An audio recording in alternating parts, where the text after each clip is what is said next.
Hello, this is Doris, and together we're going to see how to use IR to grow in operations. What do we mean with the term IR? Well, international relations stands for, let's say, all the kind of relations that an LC or an MC can have inside the organization with some other party, which can be a person or another entity or another LC from abroad. What are the specific types of IR?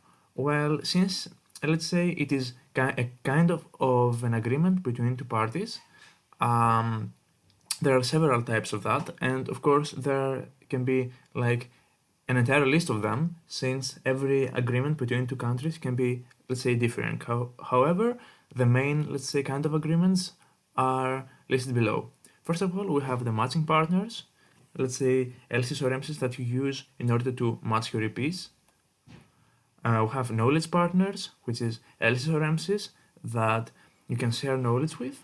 We have promotional partners, LCs or MCs that you have an agreement to promote each other's material. And then we have the project partners, which can be LCs or MCs that you agree to co-create and co-deliver a project in a vast geographical region. So, in most cases, let's say LCs are not responsible to create these partnerships, since let's say it is something that is a policy of the whole entity, so NSTs, MCVPs, or MC managers do so. But the delivery parties are LCs, so we need to understand the importance of IR in our processes. The most fundamental, let's say, principle for a successful partnership is trust.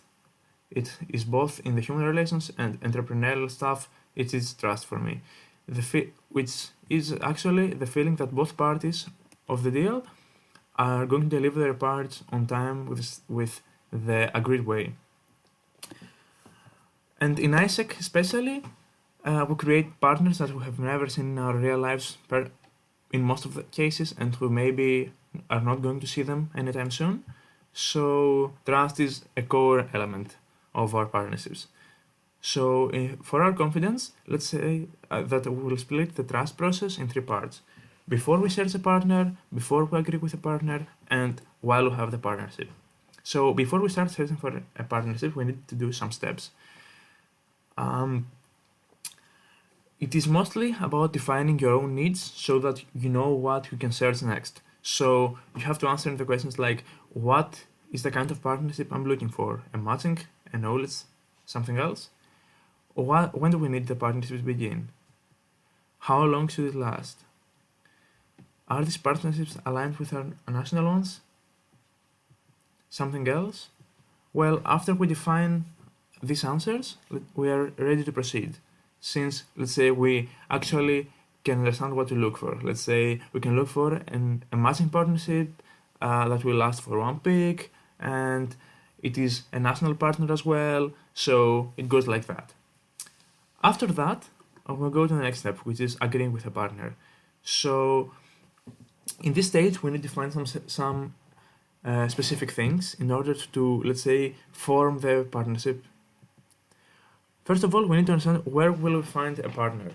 Well, there are several of ISEC groups, conferences maybe, searching on EXPA. There are several pools of people that you can find there. So how do you approach a person that you've found? Well, first of all, you need to try to seem as attractive as possible, since, let's say, no one will work with you if you don't seem like a cool destination. And of course, you need to have an in-depth conversation in order to understand if, let's say, you can work together and whether it's going to work or not. Then we need to decide, let's say, the timeline and tasks in case, let's say, that we agree that this is a good partner. And of course, make sure that both the timeline and the tasks, let's say, whether it's separated, they are mutually accepted. So in that case, you need to create a file where you both have access, and there you put everything, let's say the partnership goals, the timeline, the KPIs, measures of success, the deliverable parties, everything. And then you need to set, let's say, specific ways in which you're going to track the whole partnership. So a schedule of when we are going to track each other, and of course, who is going to track whom. So being partners, let's say, it is the most rewarding, but also the most difficult part. Uh, for me, there are some specific, let's say, tips on how to keep a good partnership and be a good partner, which are listed below. Mostly, it's like make sure to understand uh, the other party in case some bad thing happens. So be sure that you have alternatives in order to, let's say, shift your agreement to a better one. Um, be sure that you are honest in case you fail to deliver something or it can ruin your whole partnership. Track the other side and your side frequently, and for me, like, be more strict with your side since you want to deliver the best partnership possible.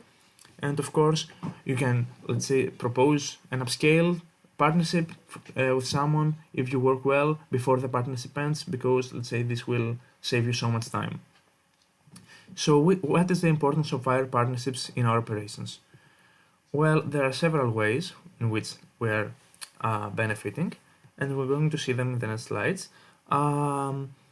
So we're going to, in order for us to be, let's say, easy, in a greater convenience, in order to understand, let's say we split it in the categories mentioned in the beginning. So we have matching partners, knowledge partners, promotion partners, and project partners. So with matching partnerships, let's say you get a whole lot, since like you can fast match EPs, and this can save you so much time and HR, and you can focus on other, let's say, parts of the customer flow. When you choose an IR partner, let's say you are sure that the delivery there is good, so this creates like a safety net around your EPs that are going to have a great experience for sure, and this like saves you not only time and resources, but also, let's say, creates a really good reintegration percentage. And if you upscale those kind of partnerships for a lot of years, then you can, let's say, double the or triple the effects of the two dots mentioned above. Then we have knowledge partnerships. For me, the knowledge partnership is like included in one sentence. So you understand how to do things and in what way, what are the good and the bad things around, let's say, a project or something that you're going to run. You can get this information from abroad, from someone that already has success on it. So the best way to learn is, let's say, find someone that knows better than you and then shift that knowledge to your reality so that you can make it happen. And then we have promotional partnerships. Let's say these kind of partnerships are like creating some material, videos, let's say, or something else, and you share it with your network. And let's say you give it to a partner abroad and he, let's say, showcases these videos, and it creates, let's say, a really good culture around exchanges inside your LC, since it can boost the TXP2GV project really good. I've shown it in my LC. And like my half LC actually went on an exchange after seeing those kind of videos in some LC meetings. And of course, let's say it boosts the other sector's result as well. Let's say the GV ones, because it creates like people want to come in your LC and your people want to go to their LC, so it boosts both IGV and OGV. And then we have the project partnerships, which can be, let's say, the benefits are really big, of course, but it is difficult to analyze them because every partnership for a project can be like totally different, so the measure of success can be different as well. The only thing that is sure is that like you have fun working with people from other countries, creating and running a project, and of course you get to know their knowledge and they get to know your knowledge, so everyone wins. This was it, mostly. This is my contacts in case you need to give me some feedback or ask me some question. Thank you for your time.